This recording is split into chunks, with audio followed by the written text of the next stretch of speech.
Hello and welcome everyone to Teslanomics Live. I'm your host Ben Sullins, and this is the show where we break down the biggest Tesla-related news from the week that has passed.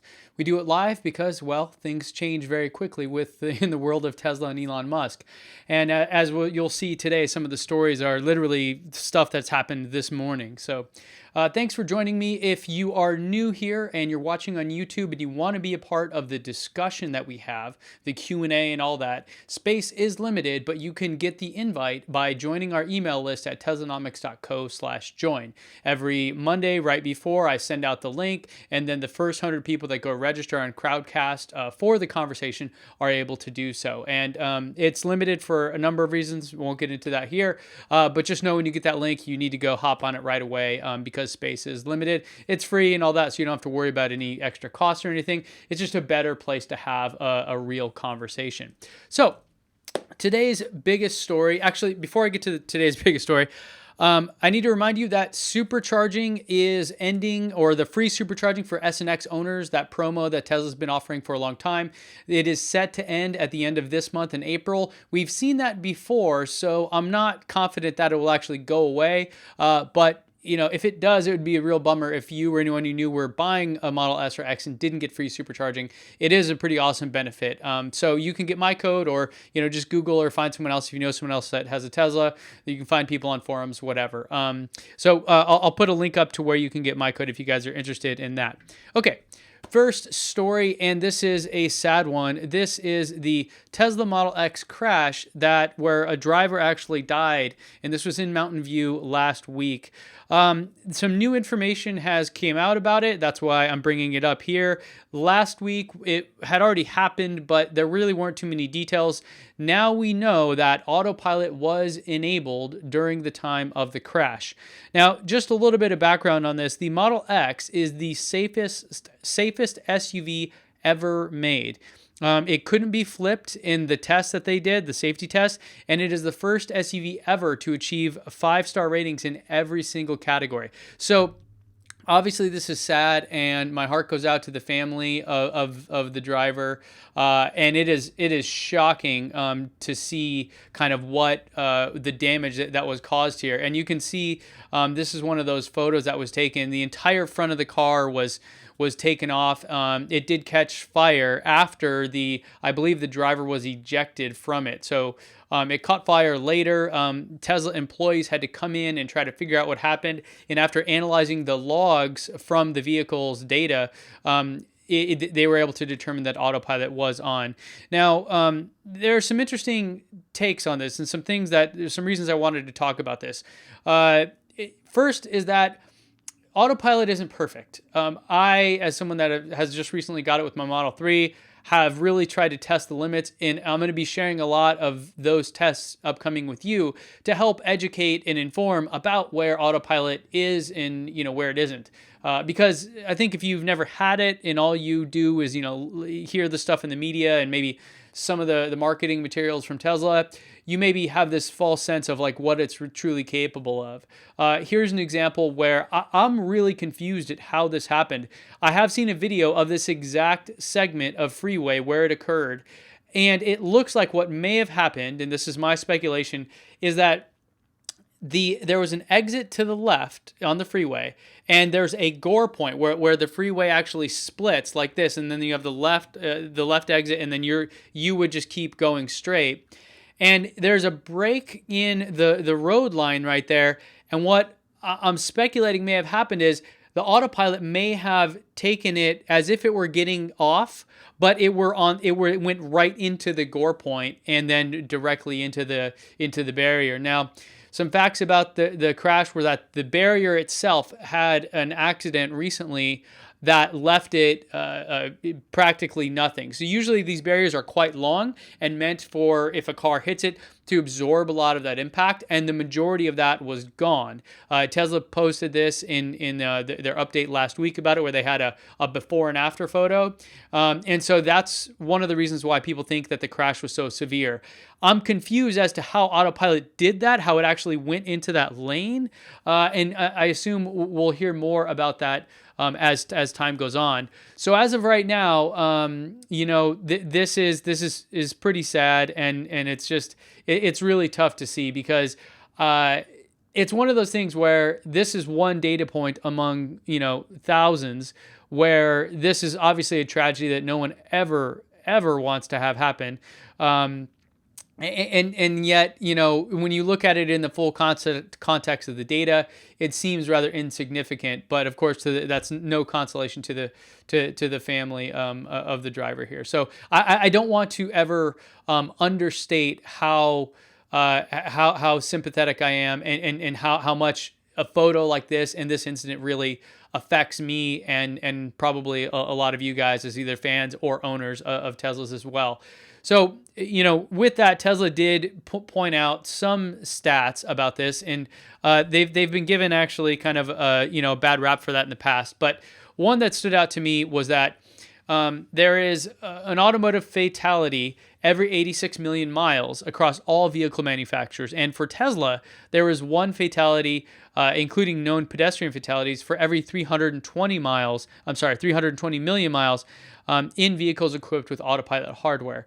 If you're driving a Tesla equipped with Autopilot hardware, you are 3.7 times less likely to be involved in a fatal accident. And while these are some big numbers and they're not the most scientific way to look at this, I did want to point that out, that in general, Tesla makes the safest cars ever, and Autopilot is something that is very helpful. I can attest from personal experience that there have been times when I've taken my car out of Autopilot on the freeway, got over, my kid's screaming in the back, and I almost get into an accident, if not for the automatic emergency braking alerting me that cars were stopping ahead. So all of these things, while not perfect, do help. And it's always hard to try to remember that in the context of something so tragic as this. So I wanted to bring this up just as a point of, keep in mind that these things are definitely not foolproof. They do make mistakes, and it is very important to stay attentive at all times. Now, there's a video here of what happened, what it looked like afterwards, and you can kind of see really, really shocking kind of, damage. Tesla had said that this is the worst damage they'd ever seen to a Model X before. I mean, this thing, yeah, you can see it's still on fire in this case here. This is just shocking video. I mean, this is really sad. After this occurred, the car was hit by two other vehicles. You can see one of them right there. And yeah, it's sad again. But just remember that these are the safest cars, and that in any other scenario, there could have been more damage to other drivers and all that. So, curious what you guys think. Has this changed your view at all? Has this made you shaken your confidence at all? I hope it hasn't. But in any event, I do want to just give a heartfelt kind of thoughts and feelings towards the family here, because no one ever should or wants to see this happen. So from all, me and all the other Tesla owners out there, we're with you, and it's sad. So know that if anyone comes out and talks a story about this, just about how fantastic Teslas are, and they don't take a moment to really show any empathy or anything, then something's wrong with them, because this is something that I don't think anyone should ever see. So we'll as the story goes on, we'll learn more. There has been an investigation into it, and we'll kind of keep up on those details. If they emerge in the future, of course, I'll cover them here on this show. So let me know what you guys think about that down in the comments. All right, next story. This one's crazy. This is going to be a long piece. There is a Q&A at the end of this on Crowdcast, so if you're on Crowdcast, make sure to go vote, because I may not have a lot of time to get to those, because this next piece, I really kind of went deep on this one. So this story is about a recent article stating that the Tesla Model 3 costs more to charge than a gasoline car. I'm going to go through this, and I'll let you make your own conclusions. But this was from Anton Wallman, and I'll just go through some quotes here, and then I'll dig into my analysis. First off, he states basically that there's kind of two pieces to this. One is he cherry picks a lot of data to try to make his case, and then he makes some assumptions which are just not true. And we'll see what the data shows here in a second. So the first quote from this article I wanted to talk about was he said, how does that compare to gasoline cars? At 50 miles per gallon and today's nationwide average of gasoline price of $2.65, that's 5 cents per mile. In other words, it's cheaper to drive a gasoline car than a Tesla Model 3. So what he's doing there, he's taking some of the most expensive states for supercharging, assuming that you as a Tesla owner or a Model 3 owner will charge 100% at superchargers. Then, taking that cherry-picked expensive rate compared to a national average, which is not apples to apples, and he gets a 1 penny difference per mile.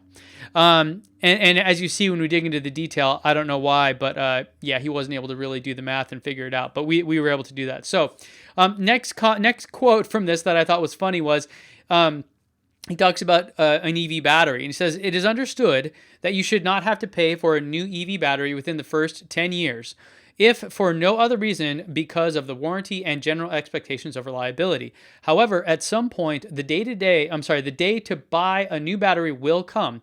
Perhaps not this is the funny part, perhaps not at the 10-year mark, but otherwise at the 15, 20, or 25-year mark, or at 25 years. Who of you watching, commenting, whatever, have a car 25 years old? The data I've analyzed, and you can see those videos on them where we have literally hundreds of thousands of data points point to 25 years or more, which is why I consider that to be forever, because most people aren't going to keep their cars that long. If you think about 25 years ago, the internet didn't exist, Google, Facebook, cell phones barely existed. It's just not something that happens here in the United States. So while technically that may be true, that at some point you will need to replace the battery, it is impractical to think that that's something to consider right now, and that would affect any calculations about the cost of charging your vehicle right now, or maybe in 25 years it would matter. Then he goes on to talk about that further. He says, so at $250 per kilowatt, he's talking about the price of the battery, we're talking a $20,000 as a total price for an 80 kilowatt hour battery, which is not what it has, perhaps including installation and disposal if necessary. So this assumes a couple things. First, he incorrectly states the size of the battery. It's a 75 kilowatt hour battery, not 80. $250 is grossly overestimating the current price of the lithium ion batteries for Teslas. Also, that in 25 years, the price will have stayed the exact same, which isn't how consumer electronics work. Forbes actually did an article on this, and quoting from them, and I'll put a link in there, the price per kilowatt hour of lithium-ion batteries has declined from an average of around $400 in 2012 when the Model S was launched to levels of under $150 currently. For instance, GM says that it pays about $145 per kilowatt hour for batteries it sourced from LG Chem for the Chevy Bolt. So, already grossly overestimating and basically falsifying information to try to make a case that in 25 years, you'll have to pay this fee, and that at that point, you will really have lost out, which is just, it made me laugh. And then he had a quote here it's so nice, saying, the math is simply devastating. Well, Anton, unfortunately, the math is devastating. And for you, just to help you here, I actually did the math on this. And so let's go take a look at that. First, I'll show you where I got the data. So the first bit of data I got was from fueleconomy.gov, and I'm looking at here the hybrid electric cars. These are cars that actually take gas. So what he does in his studies, he picks the 3 best cars, averages them, and assumes every car is that. As we know, that's really not how the world works, and that's not how data works either. So what I did is I looked at this page here from fueleconomy.gov and averaged out, or actually just downloaded all of the miles per gallon of all these hybrid electric vehicles. The next bit of data I got to do the math was the price of electricity per kilowatt, cents per kilowatt by state in the United States. Because in his analysis, he assumes that you'll charge 100% at the supercharger, which is not really possible because first off, it's far more expensive than charging at home. And also, the data I've analyzed shows that 91% of the time, Tesla owners are charging at home, not at superchargers. Yes, it'll be a bit different with Model 3, but to assume that 100% of them charge there is lying or, making a gross assumption that is not based in reality. So I don't know if you want to call that a lie, a falsehood, whatever term you want to use.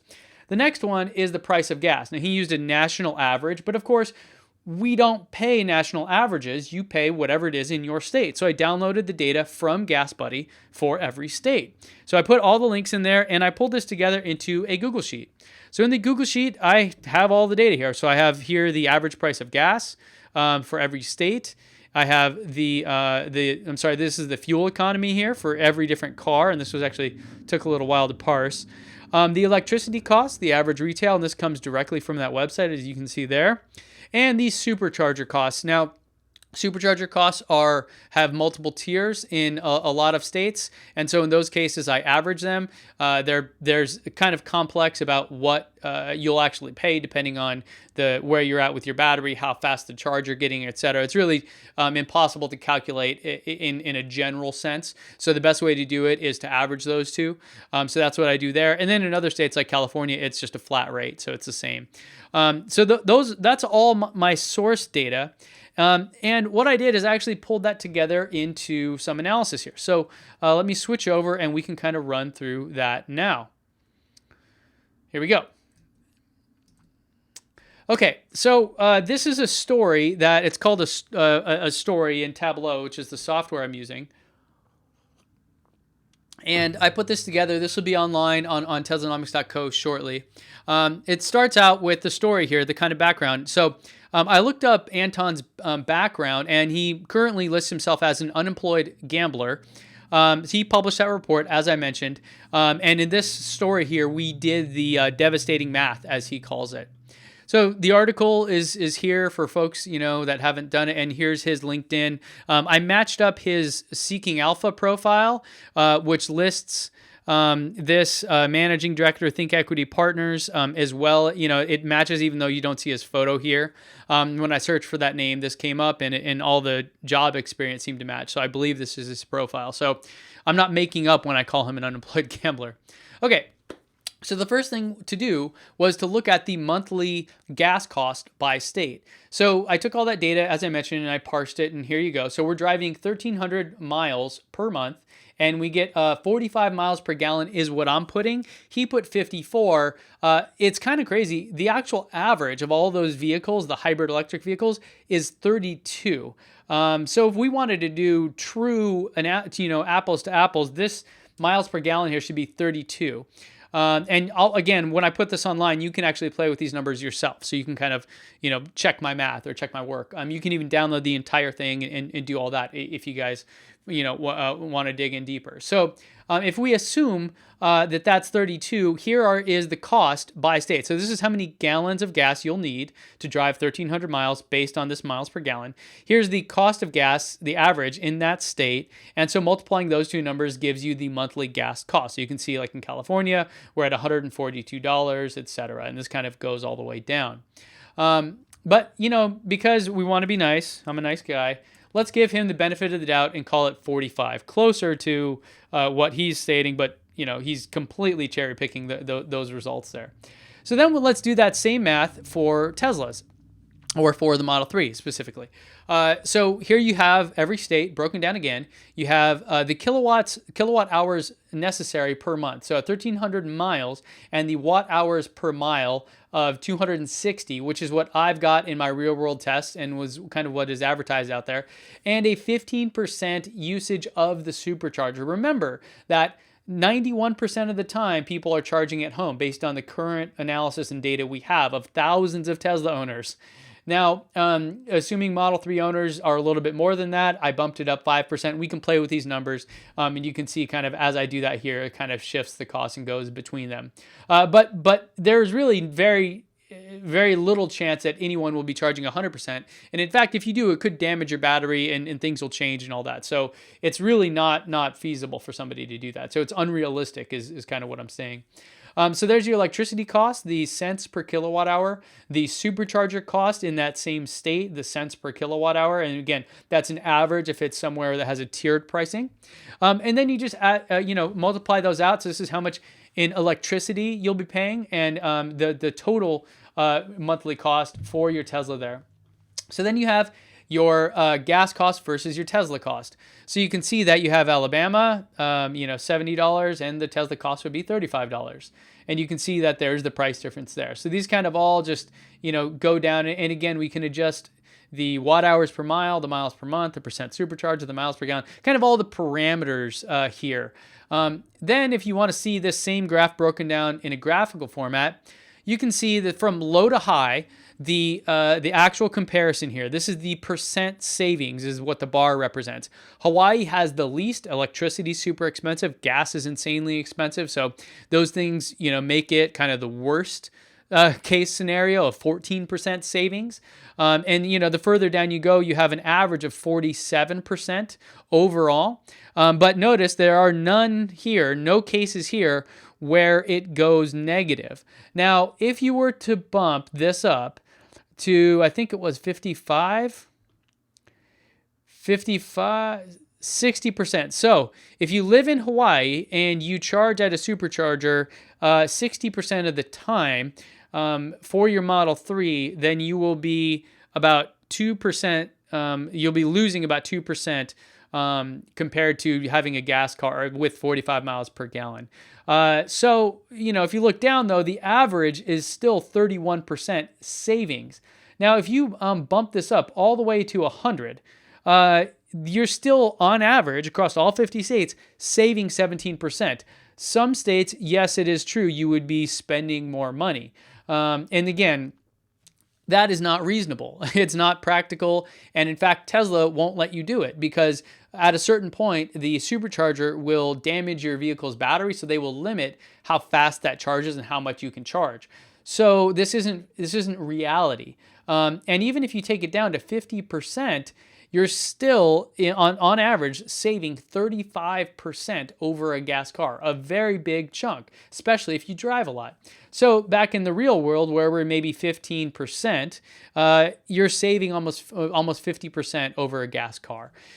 So Anton's analysis was cherry-picking data based on false assumptions and using incorrect values, as well as things like assuming that in 25 years you'll still have your car and have to pay for the battery, and that the battery technology will have remained the constant price, which is just not true. So all in all, I don't know what he was thinking. Maybe, he does, as he states there, have a short position on Tesla. So perhaps his article succeeded in providing some kind of negative press around it, which may have hurt the stock a little bit more, and so he could make more money. So always take that into consideration. To be clear, I do not have any positions on Tesla. I'm a fan of them. Obviously, I'm an owner, but I do not have any actual investment in Tesla stock. So I have nothing to gain by seeing them succeed there, other than the chance to buy a cool car.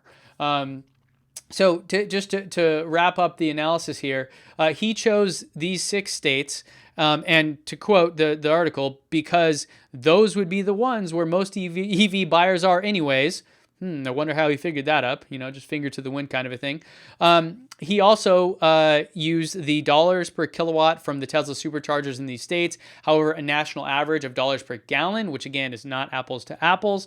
But just, to amuse him, I filtered these data down to those 6 states to see what they show. Again, we're looking at an average of 44% savings. The average price per gallon, remember, he used was $2.64, but the actual average of price per gallon for these 6 states was $2.86, so quite a bit more. And the supercharger rate there of 23.5, not 24. Again, falsifying information, making false claims, however you guys want to word it. Then when you compare those graphically, there you have it. Massachusetts is the worst one here, saving 21%, and then the highest one being Washington, upwards of 62% savings. compared to a gas car. So the findings here that in a real world scenario, as I've explained there, you'll save on average 47% of monthly fuel costs by owning a Tesla Model 3 over a high miles per gallon hybrid. I'll be posting this online. You guys can download the data, work with these numbers, play with them, whatever you want to do, twist and turn it, however you feel is fit. Leave me a comment. Let me know what you think, because these things bother me when people try to use data and skew it towards their financial benefit. It's human nature. That's what a lot of people do. I completely understand why they do it. But that is also why I feel the need to respond to these things with the data I've done here, with the analysis. So let me know what you guys think, and we will continue on our journey here. Okay. Next up, see if I can go back to the news. Is Tesla going bankrupt? This is a question I've actually got a lot of recently. And it's kind of, this is hilarious. Elon actually had this giant tweet stream, if you guys haven't seen it. April Fool's joke, of course. Despite intense efforts to raise money, including last-ditch mass sale of Easter eggs, we are sad to report that Tesla has gone completely and totally bankrupt. So bankrupt you can't believe it. That's kind of like a shot at Trump, I guess, right? And then there's this photo here. Elon was found passed out against a Model 3 surrounded by Tesla Tequila bottles, the tracks of dried tears still visible on his cheeks. Bravo to Elon for having a great sense of humor and posting this. Gives me a renewed sense after that kind of act of hubris a couple weeks ago with the Facebook thing. But let's just talk about this real quickly in all seriousness, because they definitely are in a squeeze right now financially. Maybe they're at the brink. But going bankrupt isn't really something that I see possible for their future, and I'll talk about that in a second.